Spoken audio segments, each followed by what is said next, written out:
जय Hind everybody, very good evening. आज हमारा रिवीजन सेशन है किस चीज के ऊपर? Balance of payment. आज इसकी क्लास नंबर फर्स्ट है। आज की क्लास में आपको सिखाएंगे बैलेंस ऑफ पेमेंट क्या होता है, इसके कंपोनेंट्स कौन कौन से होते हैं। तो बैलेंस ऑफ पेमेंट क्या होता है? जब भी हमारा देश किसी भी और दूसरे देश के साथ में ट्रांजैक्शन करता है तो उसे हम लोग इंक्लूड करते हैं एक स्टेटमेंट में, this is rest of the world. तो अगर हमारे देश का कोई भी transaction rest of the world के साथ होता है उसे हम लोग इंक्लूड करते हैं in a statement called as balance of payment. अब हम लोग किसी दूसरे देश के साथ तरह तरह के ट्रांजैक्शन कर सकते हैं। हम उनसे मशीनरी लेना देना कर सकते हैं, हम उनसे दवाइयां लेना देना कर सकते हैं, बहुत ढेर सारे काम धाम कर सकते हैं। लेकिन जब हमारे पास में इनफ्लो या आउटफ्लो ऑफ फॉरेन करेंसी होता है, फॉरेन एक्सचेंज होता है, when there is inflow या outflow of foreign exchange from an economy with the rest of the world, then it is included in a statement called as balance of payment. तो balance of payment is क्या? It is a statement. Balance of payment is a statement which results in inflow or outflow of foreign exchange from an economy with rest of the world. यानी एक economy का rest of the world के साथ होने वाले सारे के सारे ट्रांजैक्शन जो कि इनफ्लो या आउटफ्लो ऑफ फॉरेन एक्सचेंज में रिजल्ट करे, उसको हम लोग इंक्लूड करते हैं in statement called as balance of payment. आइए लिखते हैं इसको एक बार। Balance of payment is a statement, balance of payment is a statement, balance of payment is a statement which includes ये क्या इंक्लूड करता है? Inflow and outflow of foreign exchange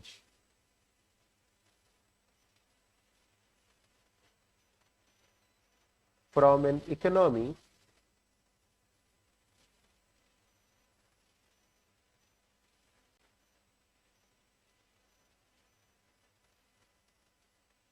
to rest of the world.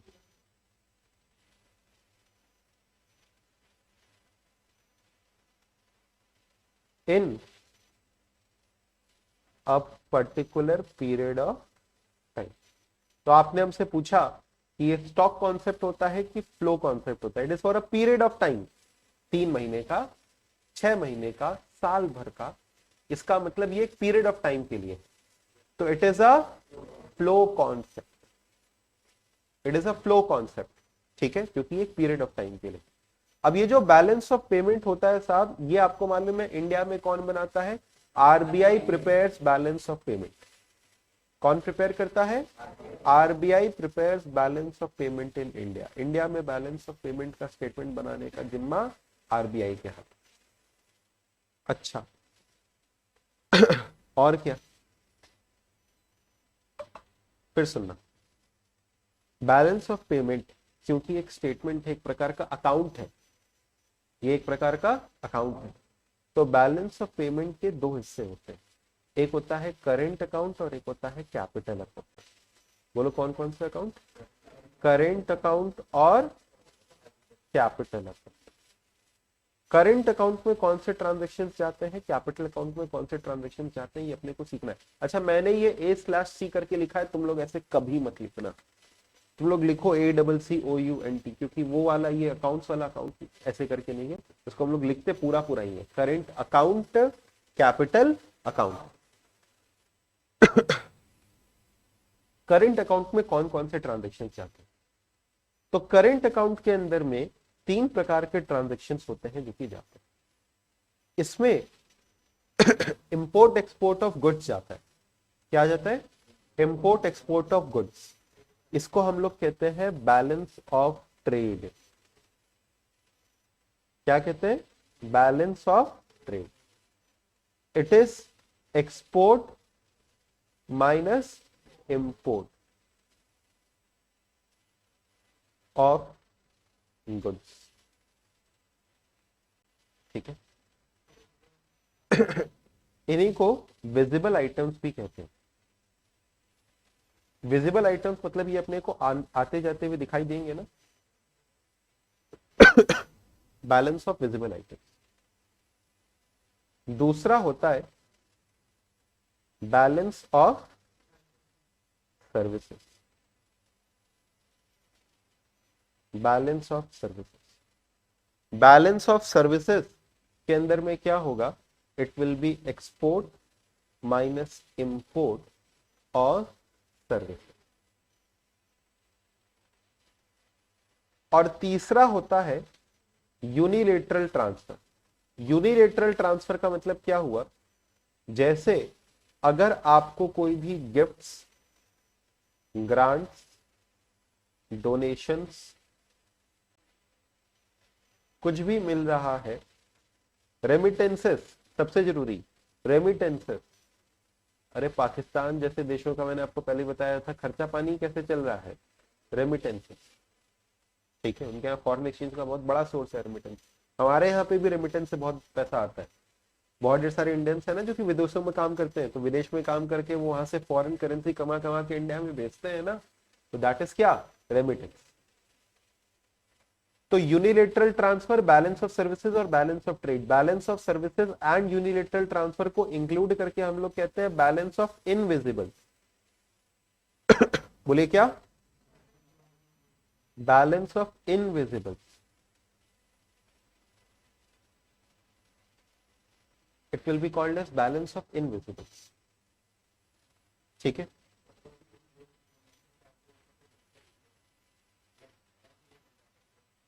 नहीं, ये currency के रूप में, आप समझिए करेंसी का लेन देन हो रहा है। मैंने पहले ही आपको क्लियर कर दिया कि अगर बस खाली गुड्स का लेन देन है तब तो वो बैलेंस ऑफ पेमेंट में ही नहीं आएगा।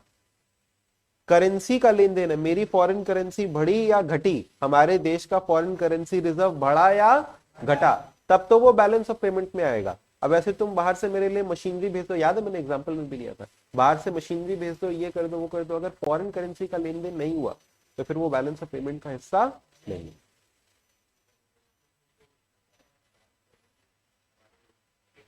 हाँ, तो बाहर से अगर कोई करेंसी हमको भेज रहा है तो फिर वो आ जाएगा। क्यों, क्योंकि करेंसी आपको आते हुए दिखाई देती है क्या, अरे करेंसी आ रही है यार, लग लग करके। हाँ, अगर बाहर से हमको, से फॉर एग्जांपल आपके आपके यूएसए वाले अंकल ने आपके लिए एक लेदर जैकेट भेजी है, तो ये बताइए क्या वो बैलेंस ऑफ पेमेंट में आ जाएगा, नहीं, नहीं आएगा। करेंसी थोड़ी आ गई, तो करेंसी भेज दे, भले एक डॉलर भेजे भले, तो क्या वो आ जाएगा, हाँ जी वो आ जाएगा। समझे कि नहीं समझे। तो बैलेंस ऑफ ट्रेड मतलब क्या, export of goods minus import of goods. It refers to the difference between export of goods and import of goods. ठीक है, balance of services, it refers to the difference between export of services and import of services. And unilateral transfers, any amount received or paid from the economy to rest of the world for which no transaction या फिर for which no flow of goods and services took place, यानी against these payments there was no flow of goods and services, then it will be called as क्या, unilateral transfer. It is basically a one-sided payment. हाँ, against which no factor services were being rendered. I just forgot the point. Unilateral उसी को कहते थे ना जिसके against में कोई फैक्टर सर्विसेज दिया नहीं गया, ट्रांसफर इनकम जिसको कहते हैं। अगर बाहर की कंपनी इंडिया में इन्वेस्ट करे तो वो कैपिटल अकाउंट में आएगा। ये बताओ, बाहर की कंपनी इंडिया में इन्वेस्ट कर रही है तो क्या इंडिया के अंदर उसके शेयर्स आ जाएंगे, हाँ, इंडियन कंपनी के शेयर्स उसके हो जाएंगे। इंडिया में इन्वेस्ट किया तो क्या इंडिया की लैंड एंड बिल्डिंग उसकी हो जाएगी, हाँ, इंडिया की लैंड एंड बिल्डिंग उसकी हो जाएगी। सर अगर यहाँ पे वो कुछ पैसा एक्सपेंड करे, इन्वेस्ट करे, इन्वेस्ट नहीं एक्सपेंड करे, और यहां से सामान उठा करके यूएस ले जाए तो वो एक्सपोर्ट ऑफ गुड्स हो गया, वो करंट अकाउंट में जाएगा। वो यहाँ पे आकर के यहाँ की जमीन खरीदे, यहाँ पे दुकानें खरीदे, यहाँ पे शोरूम खोले, तो यहाँ पे आकर के उसने इन्वेस्ट किया और इंडिया में असेट खरीदा। तो इंडिया में अगर आकर के ऐसा कोई वो असेट खरीद रहा है तो वो किस में आएगा? कैपिटल। तो असेट लायबिलिटी से जहां जुड़ा हुआ हो जाता है। अगर इंडिया में आके लोन बांटे या इंडिया वाले विदेश से लोन ले ले, इंडिया वाले अगर विदेश से लोन ले ले या इंडिया वाले विदेश में लोन दे दे, बाहर वाले आकर के इंडिया में इन्वेस्ट कर दे या कोई इंडियन विदेश में इन्वेस्ट कर दे, वो सब का सब कहां चला जाता है? कैपिटल। इसमें क्या क्या आता है? इसके अंदर में आता है एफडीआई। एफडीआई माने फॉरेन डायरेक्ट इन्वेस्टमेंट। बोलो क्या? Foreign direct investment. Foreign direct investment माने क्या? फॉरेन डायरेक्ट इन्वेस्टमेंट माने कि कोई कंपनी सॉरी कोई फॉरेन इन्वेस्टर इस प्रकार इन्वेस्ट कर रहा है कि किसी इंडिया के अंदर में वो ओनरशिप और कंट्रोल दोनों अपने हाथ में ले ले रहा है। जैसे ये बताओ कोई विदेशी कंपनी इंडियन कंपनी में इन्वेस्ट कर सकती है? हाँ, विदेशी कंपनी इंडियन कंपनी में इन्वेस्ट कर सकता है। फेसबुक ने जियो में 10% हिस्सा खरीदा, ठीक है, 9% 10% कुछ हिस्सा खरीदा, तो क्या जियो उसके कब्जे में आ गया? कब्जे में नहीं आया, यानी ओनरशिप तो गई 10% उसके पास, कंट्रोल नहीं गया। लेकिन ये बताओ अगर हम कहें कि कोई विदेशी कंपनी एप्पल, फेसबुक ही यहाँ पे आकर के अपना कोई एक इंडिया का ऑफिस सेटअप करता है, Google India, YouTube India, Facebook India, अगर ये लोग आकर के इंडिया में कोई ऑफिस वगैरह बैठा है, टेस्ला इंडिया, तो ये बताओ क्या वो एफडीआई कहलाएगा? हाँ, क्योंकि वो उसके मालिक भी हैं और उस चीज को कंट्रोल भी करते हैं। बाकी छुटपुट पैसा तो हम भी एक तो एप्पल के शेयर खरीद के रख सकते हैं ना, तो हम एप्पल के मालिक थोड़ी बन जाएंगे, है कि नहीं? हाँ, एक शेयर के मालिक, कहने के लिए मालिक ही है। हाँ, वोटिंग राइट मिलेगा तुम लोग की इन्हीं सब हरकतों के कारण। तुम लोग एप्पल खरीद लो, वो ज्यादा अच्छा है, शेयर ना खरीदो तुम लोग। हाँ,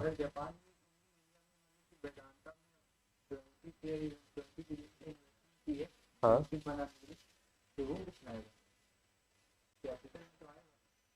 जापान की एक कंपनी ने इंडिया की कंपनी में 22 कितना 22 करोड़ 22 बिलियन 22 बिलियन इन्वेस्ट किया गया।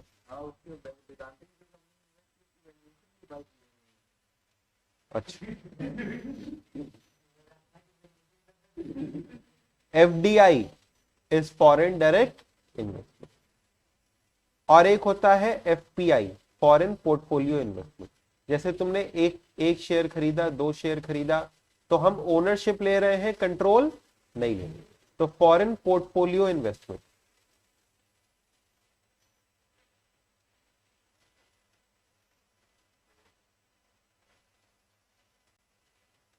फिर एक होता है एफआईआई,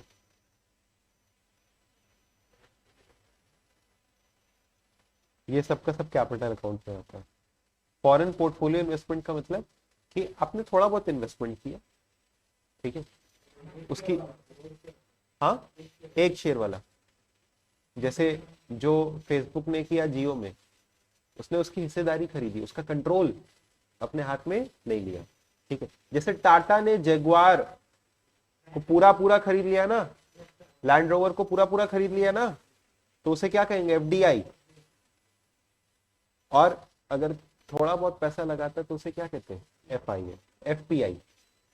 अच्छा, हमारे यहाँ के कुछ इंस्टीट्यूशंस होते हैं ना जो कि बाहर इन्वेस्ट करते हैं, जैसे हमारे यहाँ की म्यूचुअल फंड कंपनियां, हमारे यहाँ की इंश्योरेंस कंपनी, ये सब बड़े इन्वेस्टर्स हैं, ये भी तो अलग अलग जगहों पे इन्वेस्ट करते हैं। तो अगर ऐसा कोई विदेशी बड़ा इन्वेस्टर है, ऐसा कोई विदेशी बड़ा इन्वेस्टर है, उसे कहा जाता है एफआईआई, फॉरेन इंस्टीट्यूशनल इन्वेस्टमेंट।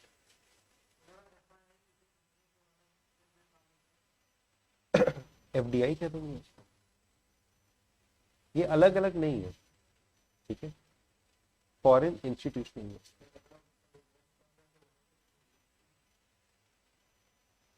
सिर्फ ओनरशिप मिली है, कंट्रोल नहीं, तो एफपीआई, दोनों मिल गया है तो एफडीआई। इंस्टीट्यूशनल इन्वेस्टर है तो foreign institutional investor.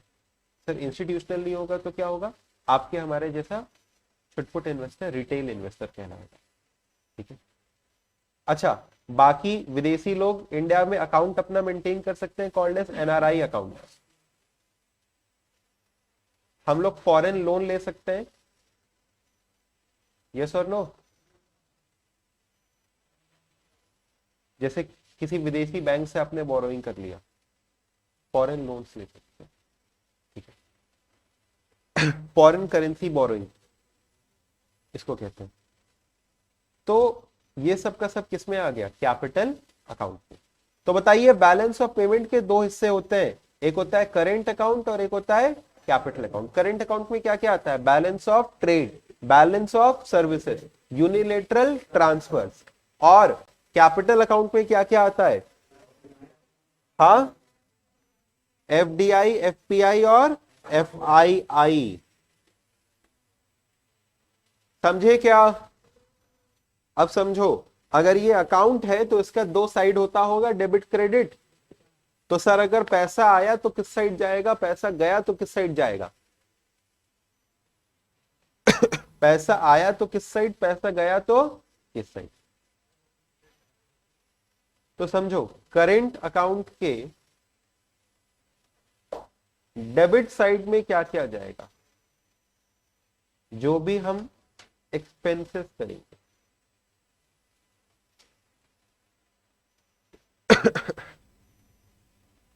Outflow of currency, जैसे यहां पे इंपोर्ट आएगा कि एक्सपोर्ट आएगा? इंपोर्ट करने पे पैसा जाता है, एक्सपोर्ट करने पे? इंपोर्ट करने पे, तो यहां पे इंपोर्ट्स आ गए। और क्रेडिट साइड में क्या आएगा, receipts, inflow of currency.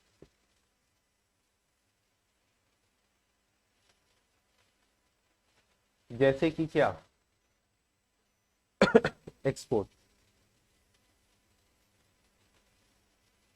Correct, export. Capital account के भी डेबिट क्रेडिट में क्या क्या जाएगा, बता सकते हो? कैपिटल अकाउंट के डेबिट क्रेडिट में क्या क्या जाएगा? डेबिट में आ गया वही एक्सपेंसिव, हम खर्चा कर रहे हैं। अब जैसे इसमें क्या होगा, एफडीआई अब्रॉड,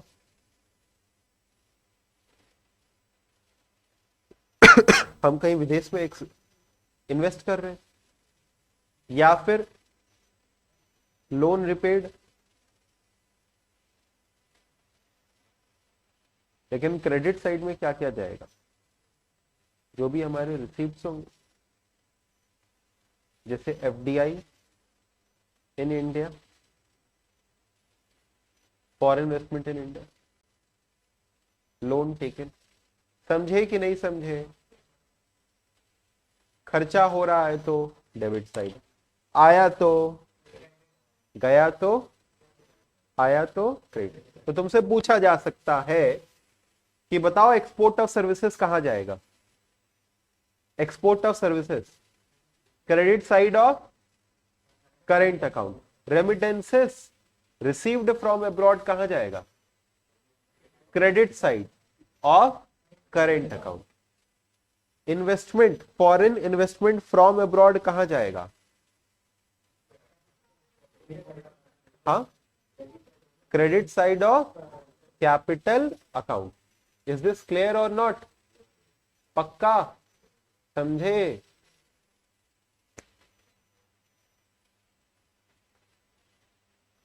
ठीक है, नेक्स्ट।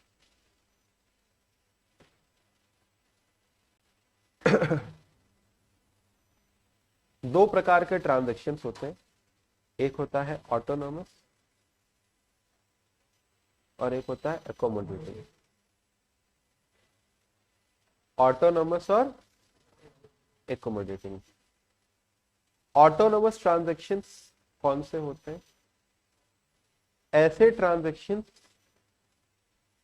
जो कि प्रॉफिट मोटिव से किए गए, इकोनॉमिक ऑब्जेक्टिव से किए गए, बेसिकली हम कह सकते हैं सारे के सारे ट्रांजेक्शन इन जनरल कौन से होते हैं, autonomous.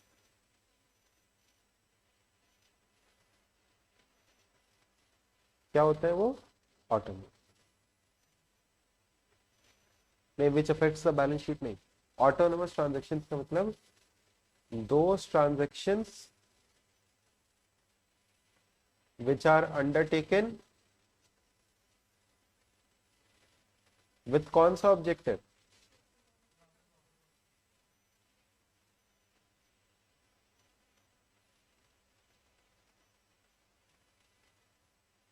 to earn economic profit।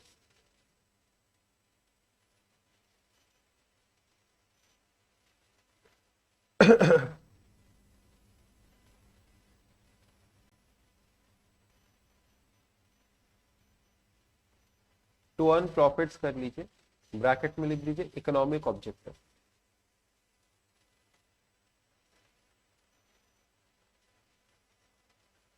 और एकोमोडेटिंग ट्रांजेक्शन क्यों किया जाता है ये सुनो। देखो, हम कह रहे हैं पैसा आया पैसा गया, this is balance of payment. अरे भैया, अगर हमारे पास में पैसा आया है एक्स्ट्रा तो उसका कुछ ना कुछ तो यूज होगा, और अगर पैसा गया है तो वो कहीं ना कहीं से तो आया होगा। पैसा अगर, जैसे अगर हमारे पास कैश एक्स्ट्रा आ जाता है तो हम कहते हैं ना कैश बैलेंस बढ़ गया, और अगर कैश एक्स्ट्रा गया तो कहीं ना कहीं से तो कैश बैलेंस आया होगा। तो बैलेंस ऑफ पेमेंट हमेशा बैलेंस हो ही जाएगा। समझे कि नहीं समझे? अगर तुमने 100 रुपया खर्चा किया है और 80 रुपया कमाया था तो 20 रुपया कहीं से तो आया होगा। तो ऐसे ट्रांजैक्शंस जो कि बैलेंस ऑफ पेमेंट के डिसइक्विलिब्रियम को एडजस्ट करने के लिए बनाया जाता है। डिसइक्विलिब्रियम मतलब जब बैलेंस ऑफ पेमेंट बराबर बराबर नहीं होता उसे कहते हैं डिसइक्विलिब्रियम। तो जब ऐसे ट्रांजैक्शंस किए जाते हैं to adjust the disequilibrium in balance of payment, those transactions are called as accommodating transaction. उनको क्या कहते हैं? तो transactions undertaken to adjust the disequilibrium in balance of payment are called as accommodating transaction. अच्छा, इसमें होता क्या है, अगर आपके पास पैसा आया ज्यादा है और गया कम है तो आरबीआई कहेगा जितना एक्स्ट्रा आया वो मेरा। तो आरबीआई उसे अपने ऑफिशियल रिजर्व में मेंटेन कर लेता है, यानी आरबीआई अपना रिजर्व उसे बढ़ा लेगा। ठीक है। और अगर पैसा गया ज्यादा है तो किसके पास से गया होगा? आरबीआई के पास से। तो आरबीआई का रिजर्व उतने से घट जाता है। तो इसी कारण इसे ऑफिशियल रिजर्व ट्रांजेक्शन भी कहते हैं। क्या कहते हैं? Official reserve transaction. ठीक है। तो जो ऑटोनोमस ट्रांजेक्शन है ये हमारे आपके जैसे इंडिविजुअल्स लेते हैं, प्राइवेट एंटिटीज लेती है। ठीक है। और जो एकोमोडेटिंग ट्रांजेक्शन है these are specifically undertaken by RBI. ठीक है। तो एकोमोडेटिंग ट्रांजेक्शन कौन से ट्रांजेक्शन है? Those transaction which are undertaken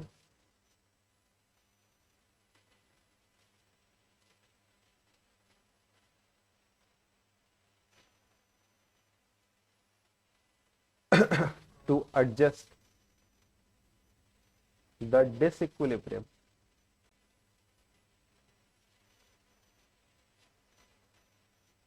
in balance of payment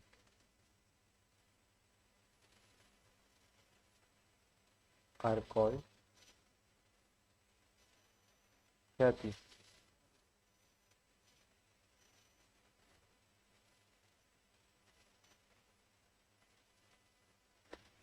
accommodating term. It can be done by anyone. It is undertaken by RBI.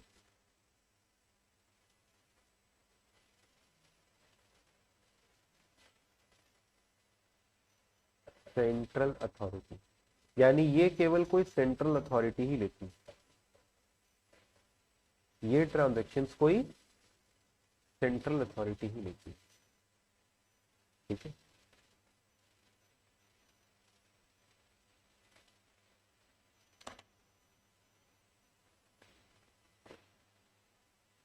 Is this clear?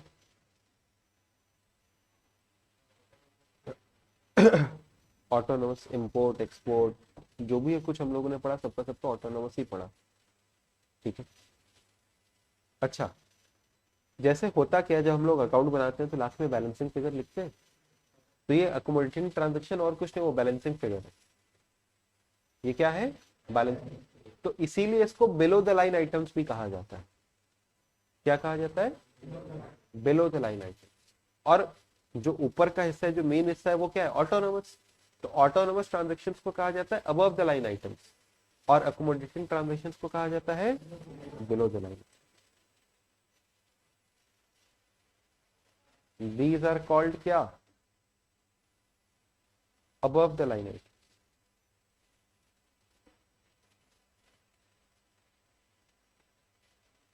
And these are called below the line item.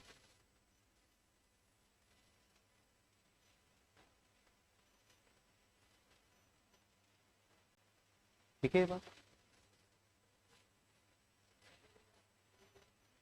बोले ठीक है? They are also called as official reserve. यहाँ यहीं पे bracket में लिख दो, also called official reserve transaction.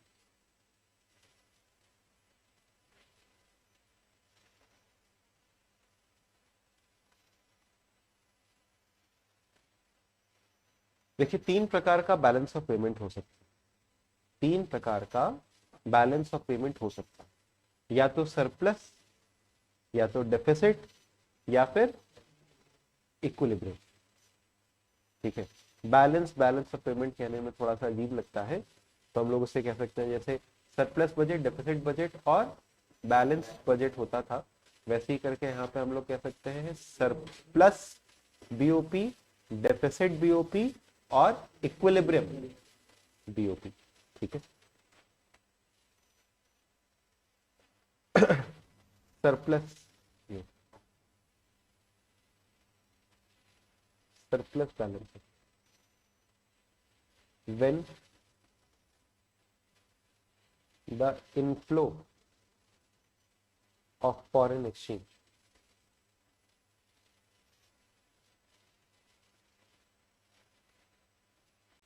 is greater than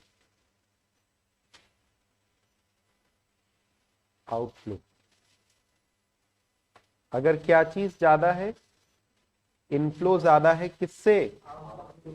when the inflow of foreign exchange is greater than outflow of foreign exchange,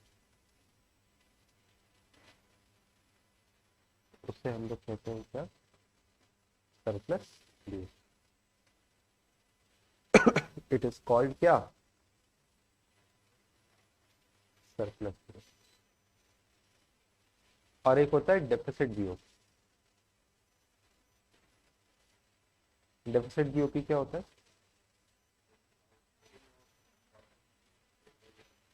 when the outflow of foreign exchange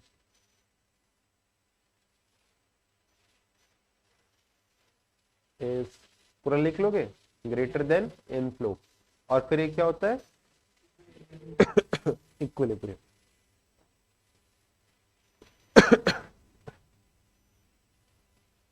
when the inflow is equal to outflow। जब equal होता है तो equilibrium, जब inflow ज्यादा है तो surplus, और जब आउटफ्लो ज्यादा है तो डेफिसिट। ठीक है। अच्छा, सरप्लस को हम लोग पॉजिटिव बैलेंस ऑफ पेमेंट भी कहते हैं। सरप्लस या पॉजिटिव, डेफिसिट या नेगेटिव, कोई भी शब्द सुनो। अच्छा, ये नेगेटिव बैलेंस ऑफ पेमेंट तुम लोगों ने टर्म पढ़ा भी था इंडियन इकोनॉमिक्स के चैप्टर 1 में, याद है? हाँ, उसमें तुम लोगों ने सीखा था कि India had a surplus balance of payment, still it was not favourable. Why? Because goods were exported at a cheaper price and imported at high price. ऐसा कुछ पढ़ा था तुम लोगों ने? है। वो सब पे बाद में आते हैं, उसमें कोई दिक्कत नहीं है। अच्छा अब ये बताइए, बैलेंस ऑफ पेमेंट्स में और कौन सा टॉपिक है जो कि बाकी है? कॉजेज ऑफ डिसइक्विलिब्रियम एक बाकी है, एंड कैपिटल अकाउंट भी ऑलमोस्ट डिस्कस हो गया। ऐसा कुछ चीजें ज्यादा इसमें बाकी है नहीं, ठीक है। कह सकते हैं कि सिर्फ इतना सा हिस्सा बाकी है, मेनली इसके अंदर में इतना ही था।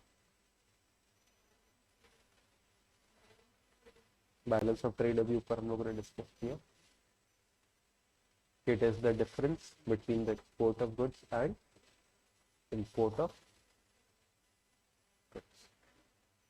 जितना भी और डिस्क्रिप्शन दिया जाए और कुछ इसके अंदर में खास काम करनी है, लेकिन स्टिल हम तसल्ली के लिए एक और क्लास के अंदर में कुछ क्वेश्चंस के साथ इसको डिस्कस करेंगे। तो अगली क्लास में एक बार हम लोग इसके कुछ क्वेश्चंस को पिकअप करेंगे और बचे हुए एक दो टॉपिक को, कॉजेज ऑफ डिसइक्विलिब्रियम वगैरह को कवर अप करेंगे। फिर हम लोग बैलेंस ऑफ पेमेंट के टॉपिक को वाइंड अप करेंगे, ठीक है। तो एक और क्लास में हम लोग बैलेंस ऑफ पेमेंट के क्वेश्चंस, कुछ और पेंडिंग छोटे मोटे टॉपिक्स हैं तो उन सबको कवर अप किया जाएगा। लेकिन बैलेंस ऑफ पेमेंट का जो इंपॉर्टेंट कंटेंट है वो ऑलमोस्ट यही सारी की सारी चीजें हैं। उम्मीद है आपको यहां तक का टॉपिक समझ में आया, पक्का? Okay, thank you so much students.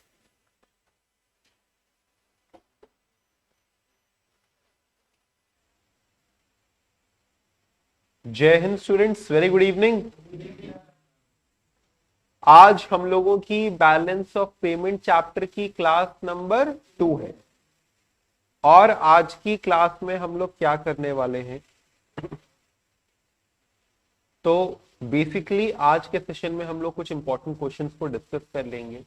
Important questions क्या, आप मान के चलिए कि ऑलमोस्ट ये जो पूरा कंटेंट है इसके अंदर में हार्डली हम कह सकते हैं कि 6-7 क्वेश्चंस बनते हैं, और वही घूम फिर करके आपके अगर लॉन्ग क्वेश्चन आना है तो वही कहीं ना कहीं आना है। तो एक बार क्विकली एक रिकैप ले लेते हैं कि हम लोगों ने फर्स्ट क्लास में क्या क्या पढ़ा था। फर्स्ट क्लास में हमने आपको सिखाया था कि balance of payment is the statement which includes inflow and outflow of foreign exchange from an economy to rest of the world in a particular period of time। यानी एक इकोनॉमी का rest of the world के साथ में जो भी transactions होते हैं which results in inflow और outflow of foreign exchange, उस स्टेटमेंट को यानी उन सभी ट्रांजेक्शन्स को रिकॉर्ड करने वाले स्टेटमेंट को हम लोग कहते हैं बैलेंस ऑफ पेमेंट। इंडिया में आरबीआई क्वार्टरली बेसिस पे बैलेंस ऑफ पेमेंट प्रिपेयर करता है। बैलेंस ऑफ पेमेंट के अंदर दो अकाउंट होते हैं, एक होता है करंट अकाउंट और एक होता है कैपिटल अकाउंट।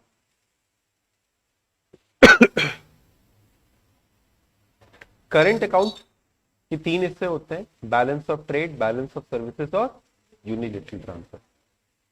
अच्छा, अगर आपसे कहा जाए कि करंट अकाउंट को डिफाइन करो, तो how can you define current account?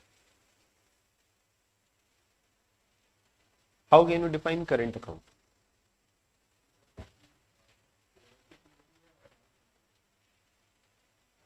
Current account, yes.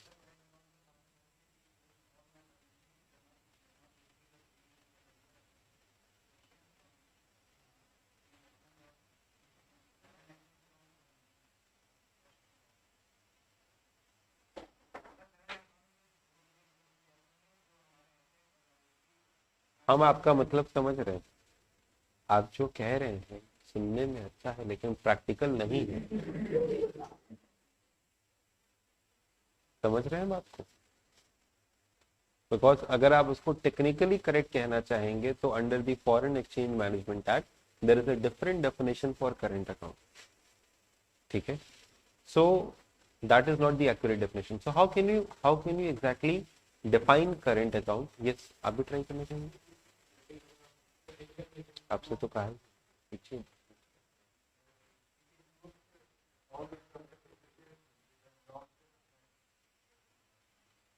Does not, आप क्या बता रहे थे?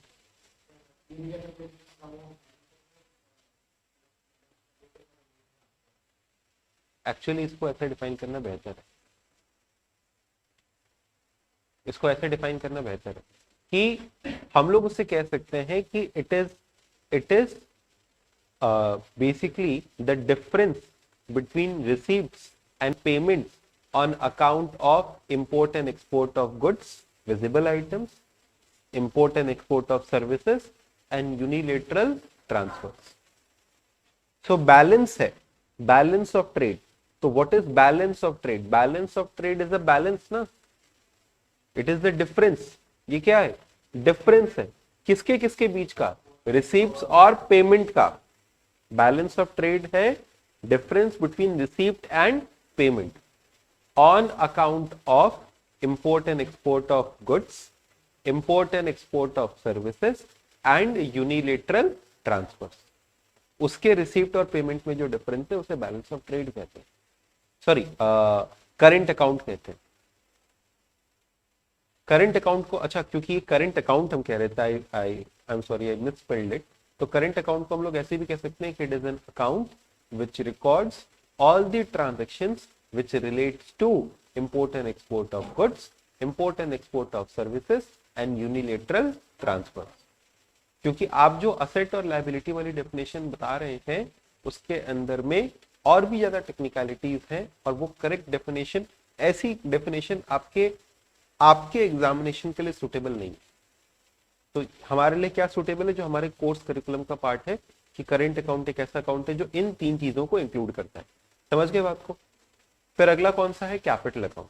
तो कैपिटल अकाउंट को हम लोग कह सकते हैं कि ऐसे ट्रांजैक्शंस, कैपिटल अकाउंट में आप भले ऐसे कह सकते हैं कि ऐसे ट्रांजैक्शंस जो कि हमारी कंट्री के असेट या लायबिलिटी की पोजीशंस को अफेक्ट करते हैं.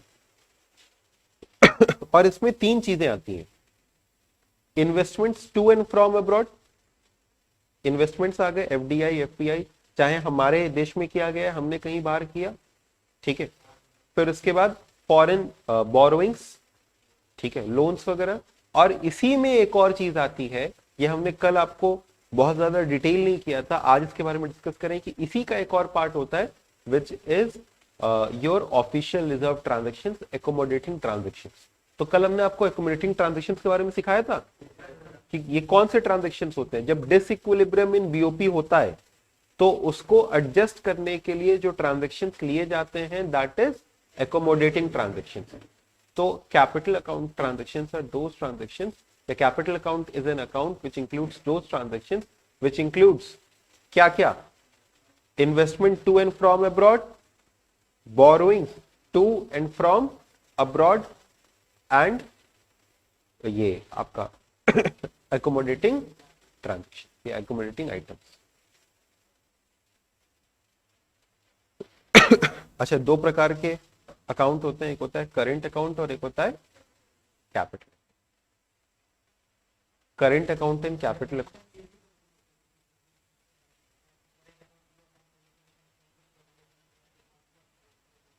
नहीं, डेफिनेशन ऐसे नहीं देंगे. एक्सपेंसेस को डेबिट करते हैं और रिसीप्ट को क्रेडिट करते हैं, वो डेफिनेशन नहीं. ठीक है. अच्छा, बैलेंस ऑफ ट्रेड को डिफाइन करना है, तो बैलेंस ऑफ ट्रेड को कैसे करके डिफाइन करेंगे?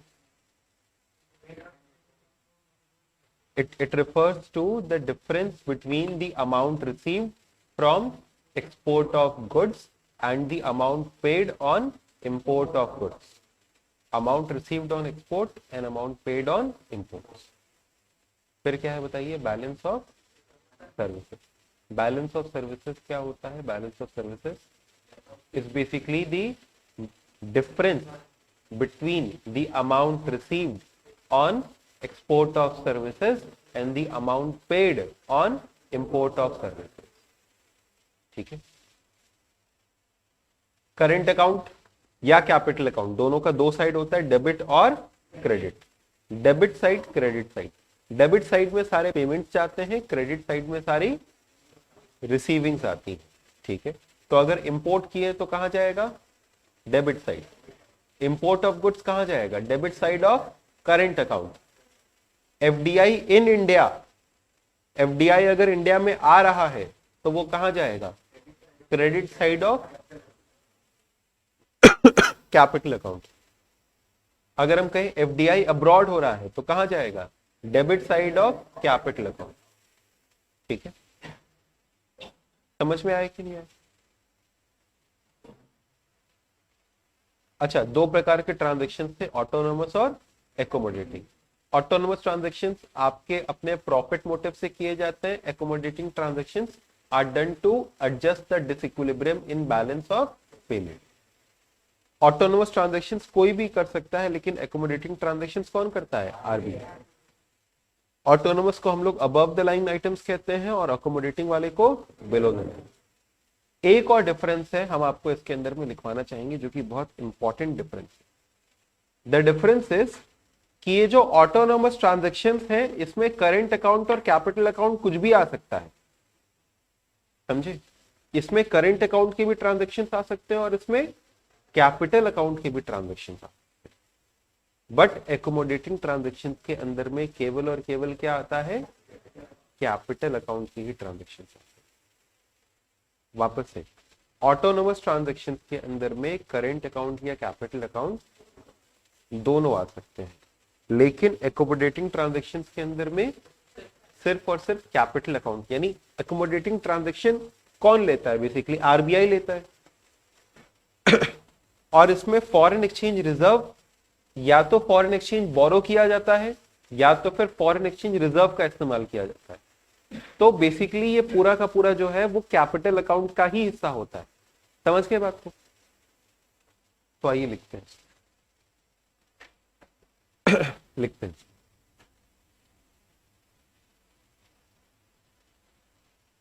it is a part of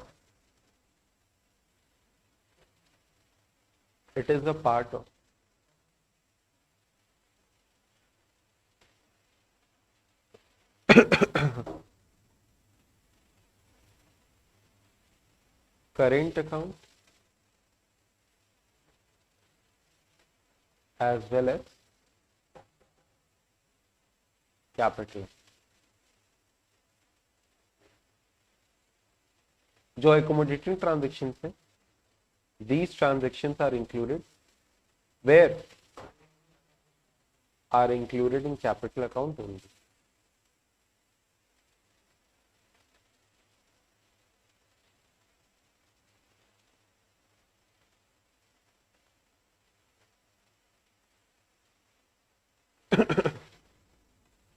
समझे आप लोग? अच्छा, बैलेंस ऑफ पेमेंट तीन प्रकार का हो सकता है: surplus balance of payment, deficit balance of payment या equilibrium balance of payment. Surplus balance of payment मतलब क्या? रिसीव ज्यादा है, पेमेंट कम है। डेफिसिट मतलब क्या? पेमेंट ज्यादा है, रिसीव कम। और इक्विलिब्रियम मतलब क्या? पेमेंट और रिसीव एक बराबर है, दोनों इक्वल है। ठीक है,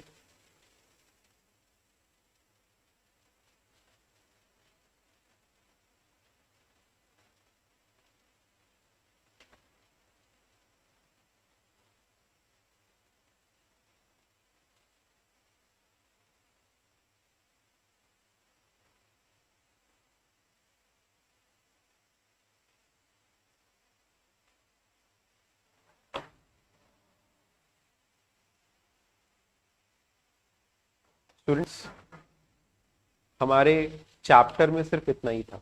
अब मेरे पास में कुछ क्वेश्चंस हैं जो कि हम लोग बैलेंस ऑफ पेमेंट के लिए प्रैक्टिस कर सकते हैं। तैयार हैं आप लोग? आइए देखते हैं।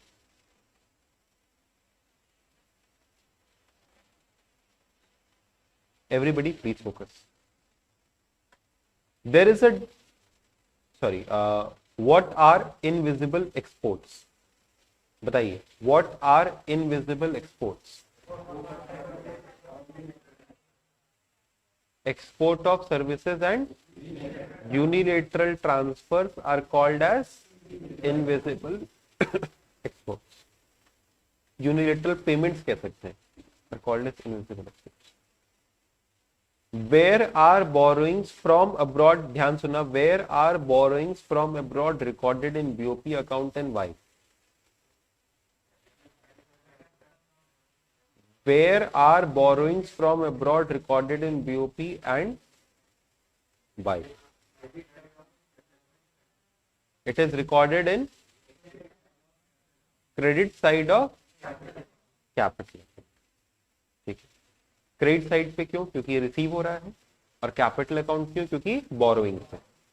ठीक है, next, the balance of trade shows a deficit of rupees 5,000 crore and the value of imports are rupees 9,000 crore. वापस से, बैलेंस ऑफ ट्रेड में 5,000 करोड़ का डेफिसिट है।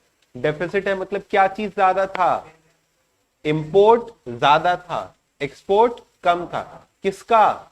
विजिबल आइटम्स का, गुड्स का। और इंपोर्ट्स कितने रुपए के थे? 9,000। तो क्या आप बता सकते हैं एक्सपोर्ट्स कितने रुपए के रहे होंगे? हाँ, 4,000 के कि 14,000 के? Come on, in the chat section please answer. Exports कितने के रहे होंगे?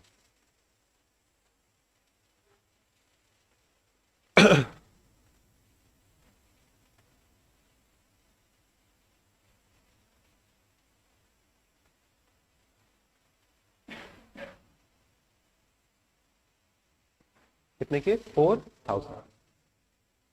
List the items included as invisibles in the balance of payment. बताइए कौन से आइटम्स इनविजिबल्स में आते हैं in the balance of payment account? Import and export of services, unilateral transfer. ठीक है, अच्छा, ये एक क्वेश्चन है। लेट मी सी, आप में से कौन सही तरीके से बैलेंस ऑफ ट्रेड कैलकुलेट कर पाता है? You have to calculate balance of trade. जल्दी से इसको कॉपी पे एक बार करके बताइए। Import of petrol, export of sugar, export of steel, export of wheat and rice, import of edible oil, import of medicine, shipping, travel and tourism और unilateral transfer.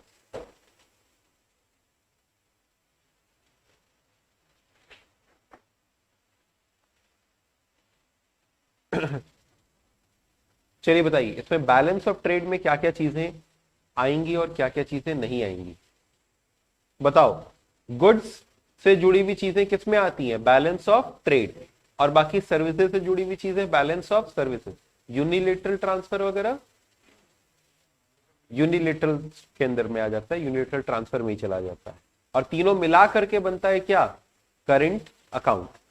तो हमको तो सिर्फ बैलेंस ऑफ ट्रेड निकालना है ना। क्या उसमें इंपोर्ट ऑफ पेट्रोल आएगा? क्या होगा, प्लस या minus? Minus. Export of sugar आएगा? क्या होगा, प्लस या माइनस? एक्सपोर्ट ऑफ स्टील आएगा? क्या होगा, प्लस या minus? Plus. Export of wheat and rice आएगा? क्या होगा?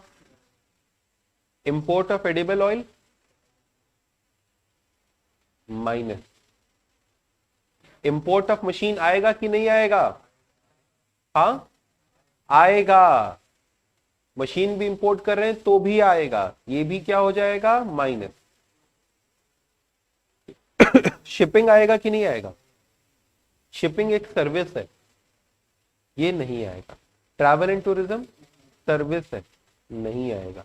यूनिलेटरल ट्रांसफर नहीं आएगा। तो बताइए सिर्फ इतना सॉल्व करके कितना आएगा? What is balance of trade? 150 plus 120 plus 140। नहीं, ये सब माइनस था ना।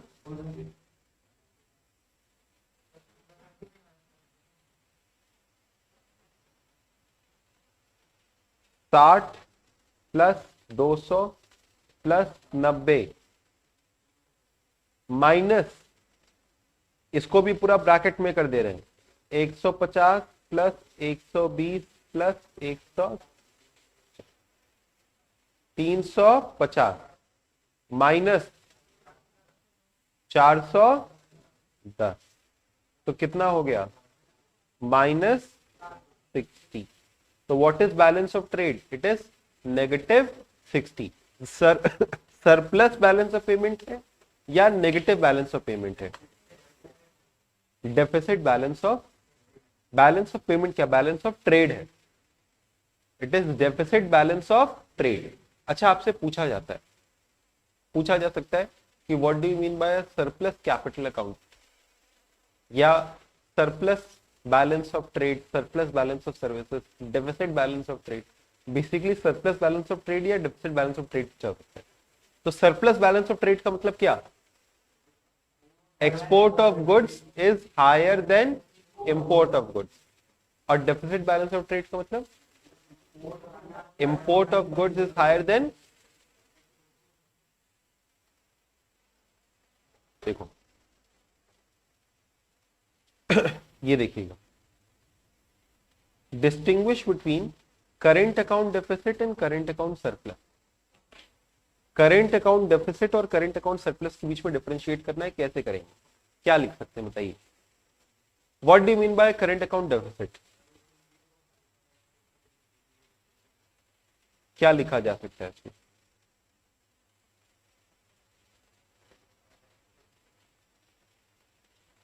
What do you mean bye current account deficit?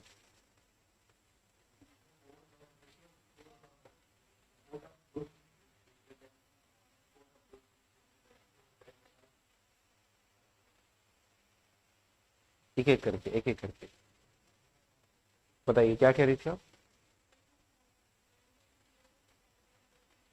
वो करंट अकाउंट होता है। करंट अकाउंट डेफिसिट का मतलब क्या हुआ? बैलेंस ऑफ ट्रेड का डेफिसिट कैसे कह रहे थे? बैलेंस ऑफ ट्रेड का डेफिसिट कैसे कह रहे थे? When payment for imports of goods is greater than received on export of goods. Current account deficit है, इसका मतलब क्या? When payment for goods, visible items and services and unilateral payments is greater than received from export of goods and services and unilateral receipts। ठीक है, यानी जो payment हो रहा है किसके लिए? जो पेमेंट हो रहा है किसके लिए? इंपोर्ट ऑफ गुड्स या सर्विसेज या यूनिलेटरल ट्रांसफर, उसके लिए that is greater than received, जो कि कब हो रहा है? एक्सपोर्ट ऑफ गुड्स या सर्विसेज या यूनिलेटरल ट्रांसफर। समझे?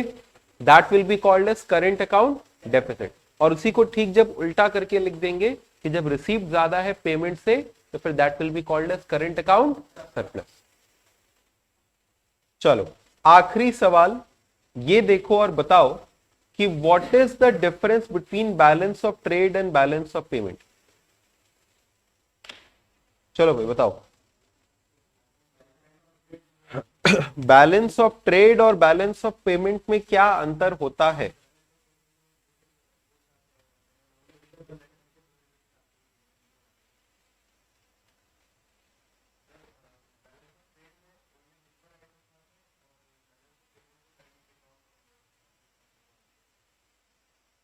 विजिबल और इनविजिबल सारे तरह के आइटम्स आ गए, ताकि वो डिफरेंस दिखाई दे।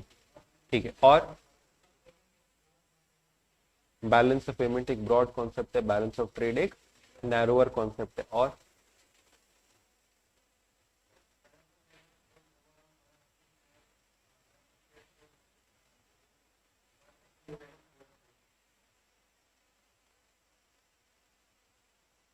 वो तो हो गया ना पहले, केक के अंदर में बस खाली export and import of goods आता है, फिर इसके अंदर में दोनों आता है, export and import of goods, services, unilateral transfer and capital account transaction, है ना? वो एक डिफरेंस हो गया। दूसरा वाला ये हो गया, एक का नैरोअर स्कोप है और दूसरा का ब्रॉडर स्कोप है।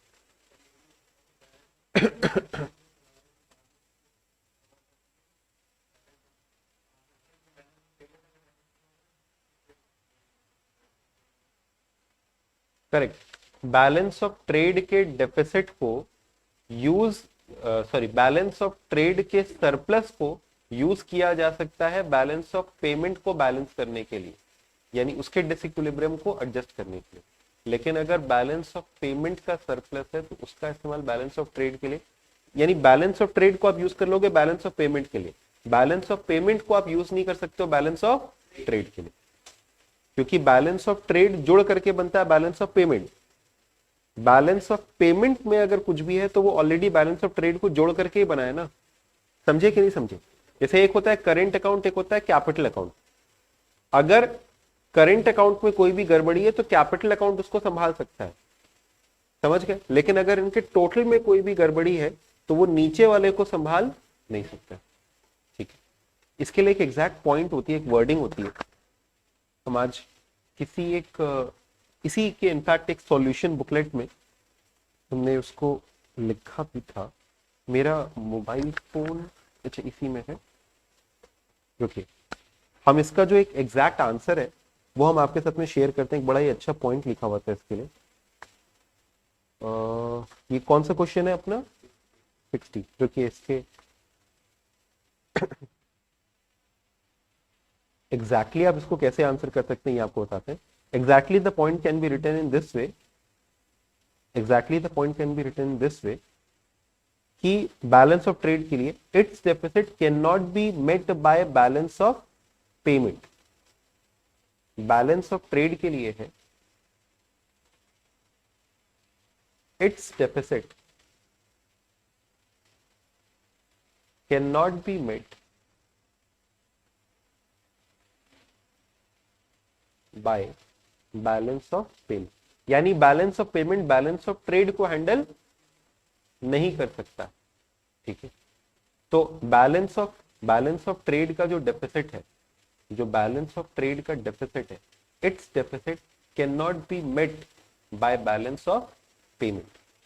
लेकिन अगर बैलेंस ऑफ पेमेंट के अंदर में अगर डेफिसिट आ रहा है तो it can be balance by the balance of trade.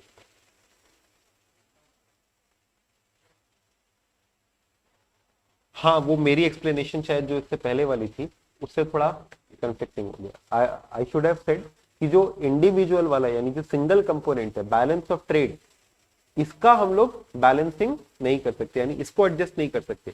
जो टोटल है उसको हम लोग इस्तेमाल कर सकते हैं, या फिर उसके लिए हम लोग बैलेंस ऑफ ट्रेड का इस्तेमाल कर सकते हैं। ठीक है, तो मेरे एक्सप्लेनेशन थोड़ा कॉन्ट्राडिक्ट कर गया। बैलेंस ऑफ पेमेंट के लिए इट्स डेफिसिट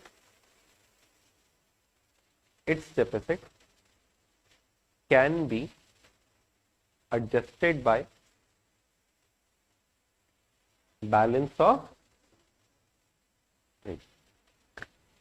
ठीक है, फिर से बैलेंस ऑफ ट्रेड के अंदर अगर डेफिसिट है तो बैलेंस ऑफ पेमेंट उसका कुछ नहीं कर सकता, लेकिन बैलेंस ऑफ पेमेंट में अगर डेफिसिट आ रहा है तो बैलेंस ऑफ ट्रेड का यूज करके हम उसको एडजस्ट कर सकते हैं, कुछ एक्सपोर्ट करके, कुछ इंपोर्ट करके, या यूनिलेटरल ट्रांसफर्स के थ्रू। होता है ना यूनिलेटरल ट्रांसफर, उसके थ्रू उसको एडजस्ट किया जा सकता है। लेकिन बैलेंस ऑफ ट्रेड में अगर है तो बैलेंस ऑफ पेमेंट के बैलेंस उसको कुछ अफेक्ट नहीं कर सकता। खैर, ये एक तीसरा डिफरेंस अगर अपने को लिखना ही हो तो ये तीसरा एक डिफरेंस हम लोग लिख सकते हैं। अब ऐसे तो हाँ, ये भी लिख सकते हैं कि एक मटेरियल ट्रांजेक्शन इसमें होता है उसमें, लेकिन इतना ये सब बकवास नहीं लिखना है। ठीक है, 6 मार्क्स का है तो क्या हुआ, 3 डिफरेंसेस अपने पास में सही है ना, तो 3 लिखेंगे। अब 6 नंबर का है तो 6 जबरदस्ती का डिफरेंस नहीं निकालेंगे इसके अंदर में, 3 डिफरेंस है, 3 डिफरेंस लिखेंगे। क्लियर था यहां तक? ठीक है, ये कुछ क्वेश्चंस थे, ये आपको न्यूमेरिकल करने आ गया। तो बैलेंस ऑफ पेमेंट में था मात्र इतना ही। आप लोग ऑटोनोमस और एकोमोडेटिंग के बीच का डिफरेंस समझ गए। अच्छा, एक और आपसे पूछता है बैलेंस ऑफ ट्रेड और बैलेंस ऑफ पेमेंट के बीच का डिफरेंस, ये भी समझ गए? ये सब आंसर कर लोगे, डेफिनेशन सब आप बोल लोगे, कंपोनेंट्स बता दोगे करंट अकाउंट के, कैपिटल अकाउंट के, और कौन सी चीज किस साइड जाती है, डेबिट साइड क्रेडिट साइड, इतना तक समझ गए? बस इतना ही था आपके बैलेंस ऑफ पेमेंट के चैप्टर में। अगली क्लास में हम लोग पढ़ेंगे फॉरेन एक्सचेंज रेट। ठीक है, okay, thank you so much.